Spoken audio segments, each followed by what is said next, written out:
Past Sins by Penstroke, assisted by Batty Gloom.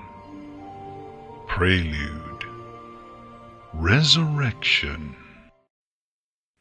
Amidst dim candlelight, a single unicorn sat with his head bent down, eyes shut. He sat alone at the edge of a still pond, his reflection dancing in the water. The pond was nestled deep within the ever-free forest, where the darkened trees with their gnarled branches surrounded all sides, like silent sentinels. While most of Equestria had just shifted into spring, the Everfree was still gripped by clinging bits of winter. Snow covered the ground, and there was a lingering chill in the air. The unicorn's hot breath left puffs of steam to curl and rise for a few seconds before disappearing into the night. For a long while the unicorn had sat in utter silence on the edge of the pond, with only a few nearby candles for company.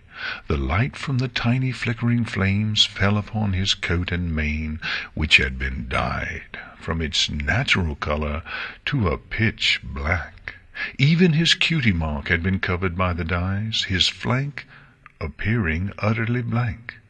Only the quiet sounds of the forest were audible. There was the creaking of the trees, the shifting of the pond water, and the occasional buzz and chirp of insects. In all, it was a scene of tranquillity, and it was just what the unicorn needed to prepare for the task of the evening. Yet, as he took in another deep breath, hoof steps began to echo across the trees. "Nexus, we're ready when you are." The black unicorn, spelled Nexus, took in another breath, and his turquoise eyes opened as he turned to look at the pony who had approached him from behind. "I will be along shortly." The pony who had interrupted gave a nod before disappearing back into the forest. Nexus waited for the hoofsteps to fade into silence before lighting his horn. His magic flowed freely, and he used the mystic energy to reach to his side and levitate a number of items into the air. He then looked skyward, fixing his gaze on the moon. "Our queen, guide me this night, for it is beneath this full moon that our efforts come to fruition." Nexus spoke the words slowly, with a voice that carried the tone of a pony well practiced in preaching, whose words could inspire loyalty and devotion. It was a voice that had drawn great minds and strong bodies to the cause, though at the moment Nexus spoke only to himself, as he lowered his head and touched a hoof to his chest. "Let me be merely a vessel for your will and strength, until the deed is done." The levitating items drew close to him and began to circle slowly. There was a cape, midnight blue in color, with white stars all across its surface that billowed as it moved through the air. Along with the cape were pieces of armor, all comprised of a grayish-purple metal. There were horseshoes, a neck brace, and lastly a chest plate which had a turquoise crescent moon set into its center. "Let me bear your mane," Nexus spoke as he drew the cape over his back, "both powerful and beautiful, a depiction of the endless sky. Let me stand in your uniform," he continued as the armor began to secure itself to his body, "in the armor that pays tribute to your image and greatness. Let me be your agent this night, for it is you I serve above all others." The final piece of armor levitated towards Nexus, a helmet made of the same metal as the chest piece. The unicorn guided the helm carefully, bringing it down his horn until it fit snugly onto his head. "May your power be with me tonight, for you shall breathe and taste the cool night air for yourself. You shall look upon the world with eyes of your own, and no longer will you be forced to share a body with a weak foe as you have in the past. Tonight you shall be your own mare, never again to be threatened by the elements of harmony." Nexus rose to his hooves and looked at his reflection in the pond.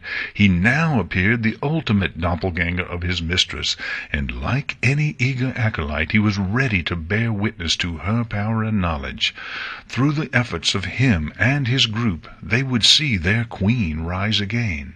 Yet it was only he that was allowed to look so much like the queen, to lead the spell that was about to be cast. It was his place of honor, one no pony would steal from him. Tonight, Nightmare Moon, your followers shall grant you a life of your own, and the tyrants of sun and moon shall fall. Mentally prepared, Nexus turned from the pond and began to walk into the forest. He followed a trail that connected to a nearby clearing, which came into view quickly. The clearing was occupied by several unicorns, pegasi, and earth ponies who were moving back and forth across the space as they constantly checked their work. The ground had been cleared of snow, though a few piles were left dotted about the space. On both the exposed ground and on the piles of snow there were wooden bowls filled with oil-soaked powders. Paint had been employed to draw arcane lines of power, and cloaked pegasi worked in the air above to push clouds together to hide the clearing from prying skybound eyes. All the ponies Nexus saw wore the black cloak of the Order, except for 3 who stood giving orders, a pair of pegasi and an earth pony. They, like Nexus, wore the honored armor, though he alone wore the flowing star-filled cape and the helmet. Only he had the honor of wearing those vestments. "How close are we, Night Wind?" Nexus asked as he approached the trio. "Cloud cover is almost complete, and the pegasi only need a few minutes to get their bows," the dark purple Pegasus answered, staring back at Nexus with her turquoise eyes. Such eyes were a sign of the Order, a blessing that granted not just their Majesty's regal turquoise eye color, but also enlightenment. "Good," Nexus said before turning to the earth pony. "Stonewall, do you have the items?" "They have not left my sight since our departure from Canterlot, Nexus," the earth pony replied, motioning to the bow that was currently resting on his back. "And Grey Gale, is our special guest awake?" "Oh, yeah, she just woke up," the gray Pegasus answered. "And boy, she's scared." "That's because you told her Stonewall would snap off her horn if she tried to escape," Night Wind snipped. Grey Gale shrugged her shoulders nonchalantly. "Hey, it kept her from trying anything." "She couldn't try even if she wanted to. She's got an anti-magic brace on her neck." "You have all done well," Nexus spoke, stopping the argument before it could go any further. "But now we must all take our places. Stonewall, take the sacred items to the center of the ritual. Grey Gale, Night Wind, prepare your torches and head to the sky." The 3 nodded, moving to their assigned tasks, while Nexus turned his attention to one side of the clearing. There, lying on the ground, was a mare who had her hooves hog-tied, with rope in a cloth bag over her head. Treading carefully, Nexus moved between the wooden bowls and approached the hog-tied pony. Her violet coat was dirty from lying on the ground, and her dark purple mane was a rough mess. The sight of her like that made Nexus smile, and once he was close enough, he used his magic to remove the bag on her head and reveal her terrified eyes. "I'm so happy you were able to join us this evening, Miss Sparkle."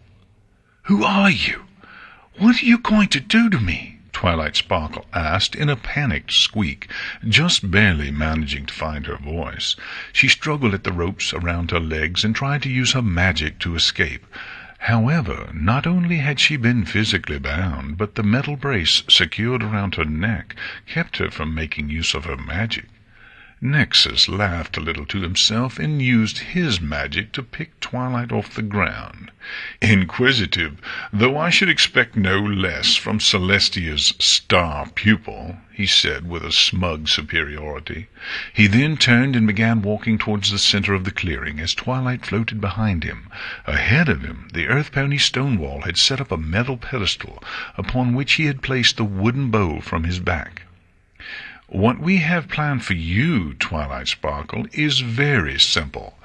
As to who we are, well, consider us simply the loyal servants of Equestria's true queen, her regal majesty, Nightmare Moon." "Are you crazy?" Twilight asked him while she twisted around in Nexus's magic, continuing to try and free herself. "Nightmare Moon is gone. How can you serve some pony who is gone?" "It's much easier than you think, Miss Sparkle. I will not, however, spoil the surprise. For the moment, all you need to know is that your contribution is appreciated." At that, Nexus replaced the bag on Twilight's head. He secured it tightly before placing a sound-dampening spell across the fabric, which muffled Twilight's continued protests. Leaving Twilight floating and thrashing in the air, Nexus walked over to the metal pedestal.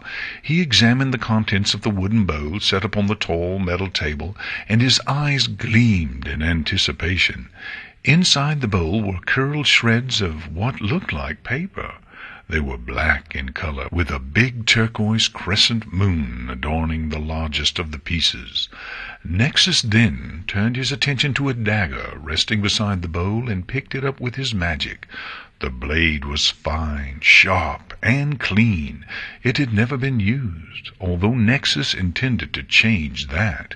He turned back towards Twilight, who was still twisting, flailing, and shouting out muffled protests. He drew close, and after lowering Twilight a little closer to the ground, Nexus proceeded to give the mare a swift kick in the stomach. The kick quickly made Twilight stop flailing. She hung limply, trying to catch the breath that had been knocked from her lungs, as Nexus moved in with the dagger.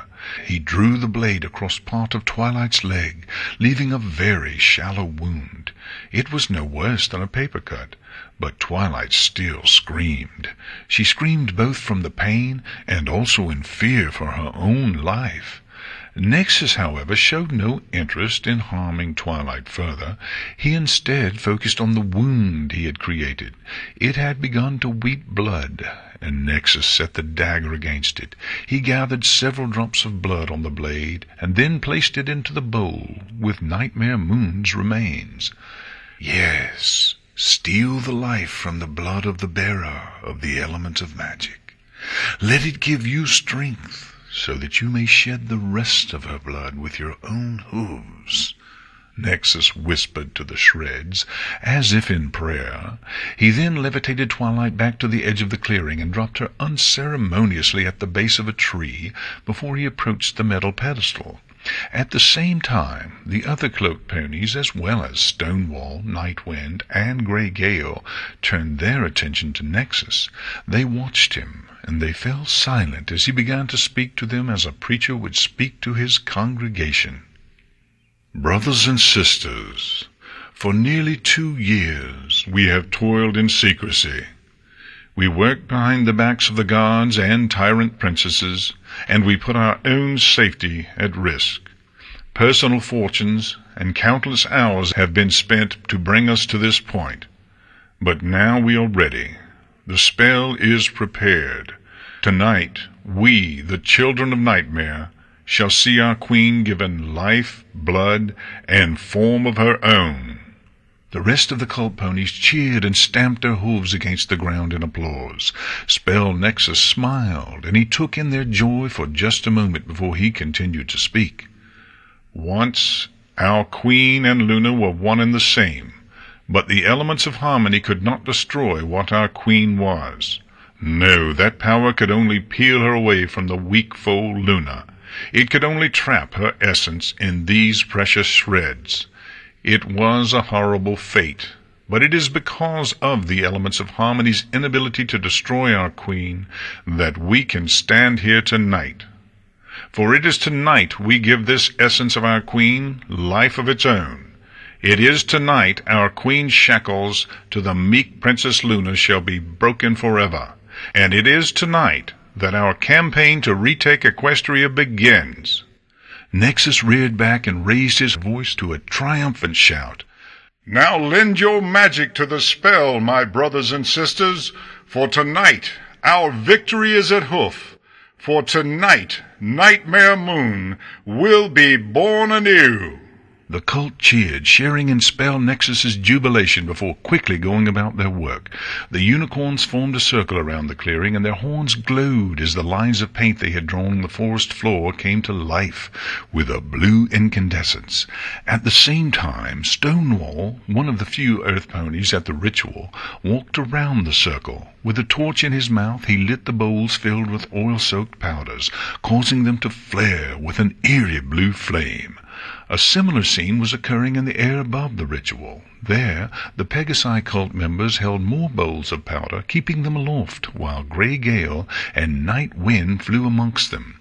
The two armored Pegasi lit each bowl with practiced efficiency before joining Stonewall on the edge of the spell, where the trio would watch as it unfolded. Spell Nexus himself watched all this, and once the bowls were lit, he waited until the air became sufficiently saturated with magic. He then used a spell of his own to take the fire from one of the bowls. He held the fire gingerly and carried it over to the ritual's center slowly so that it wouldn't die.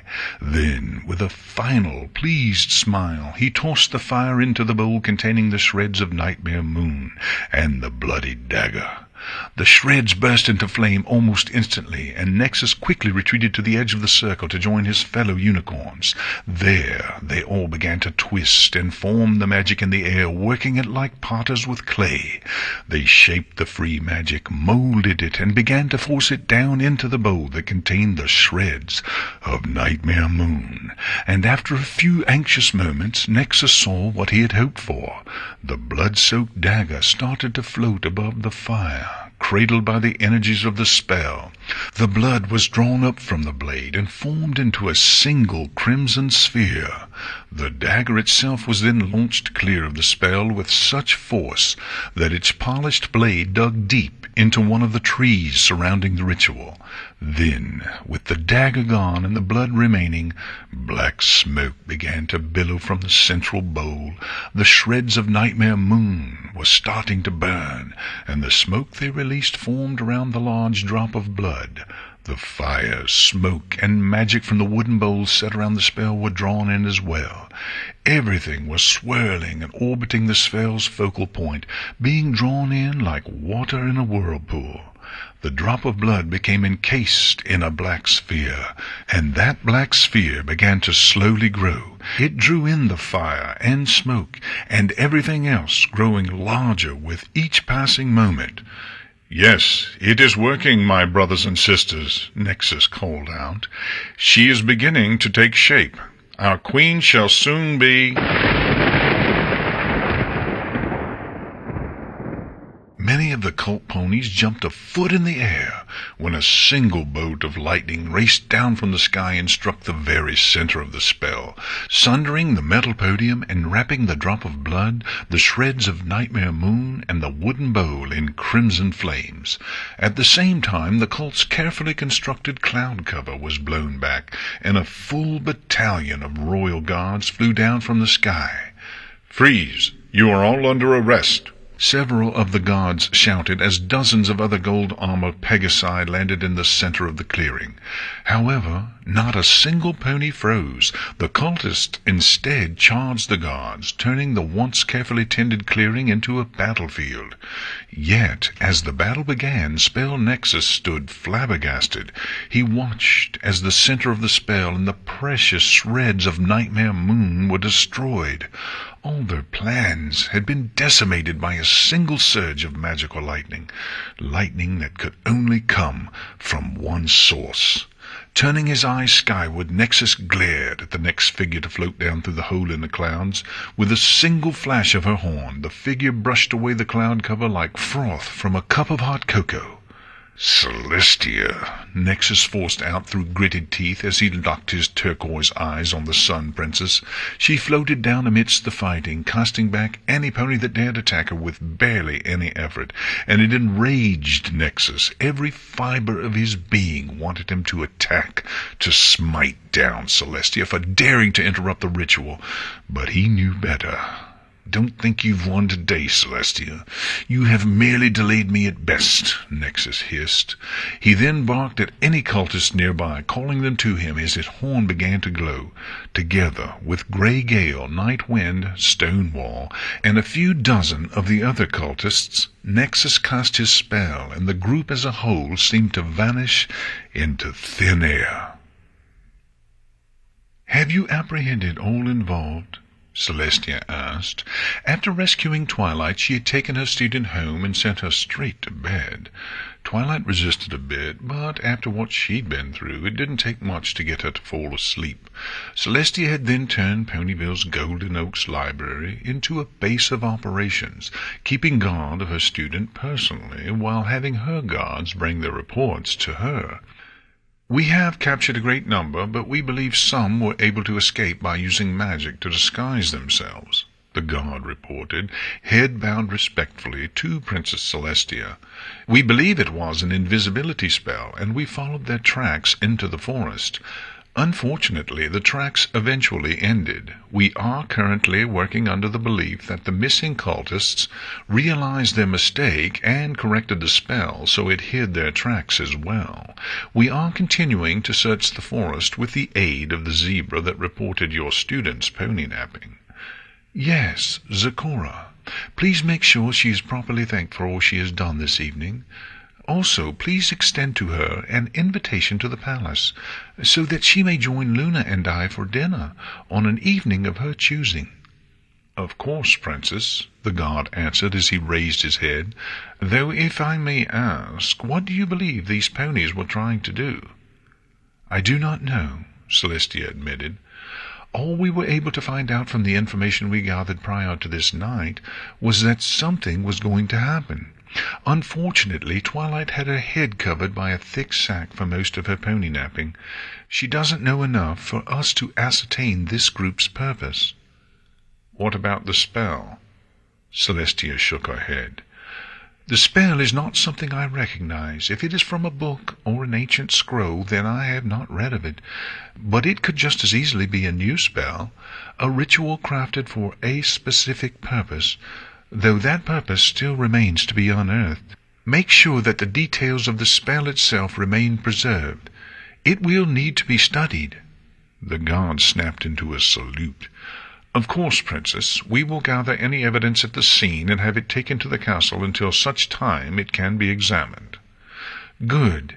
I have no doubt that the spell's purpose was dark, and I will not stand for my student being threatened," Celestia said, her eyebrows furrowing with determination. "I want the truth of this revealed, Captain, with all haste." "Of course, Your Majesty." The Unicorn Guards searched the area, sweeping it with their magic to try and detect anything left behind. What remained of the wooden bowls were gathered, and any unburnt powder was collected into a single bag. Everything and anything that was not natural to the Everfree Forest was taken from the clearing, though the guards did not extend their search into bordering trees and bushes. Once it became clear the ritual's radius ended at the tree line. All that was gathered was loaded into a waiting chariot, and once the unicorns were finished, the Pegasi hitched to the chariot took flight. They rose quickly into the sky before banking towards Canterlot. At the same time, the unicorns below began forming into a line, while the lieutenant of the squad began to relay orders. "All right, Stallions, let's go join the group searching the forest for any of the cult members that might have escaped. Give higher priority to any that appear to be unicorns. One of them used some kind of crazy magic to get away, and we don't want that to happen a second time." "Sir, shouldn't some of us remain here to guard the crime scene?" one of the soldiers spoke up, a newer recruit to the Royal Guard. "No, these cultists are too careful for that," the lieutenant answered his recruit. "If the zebra Zecora hadn't witnessed Twilight Sparkle's pony napping, we wouldn't even have known any of this was happening. That means these ponies planned all this without Princess Celestia or anyone in the guard finding out about it. And that means they're not going to backtrack when they've got a battalion of guards hot on their tails. Besides that," the lieutenant continued, "this isn't Central Park in Canterlot. The Everfree is dangerous. There are monsters in here that could eat a pony twice my size in a single gulp, armor and all. This isn't a place where we want to spend any more time than necessary. But if you want to stay here and guard the scene of the crime, be my guest. Just watch out for the hydras, the veteran guard concluded. He then motioned to the rest of the squad, guiding them out into the forest to join the ongoing search.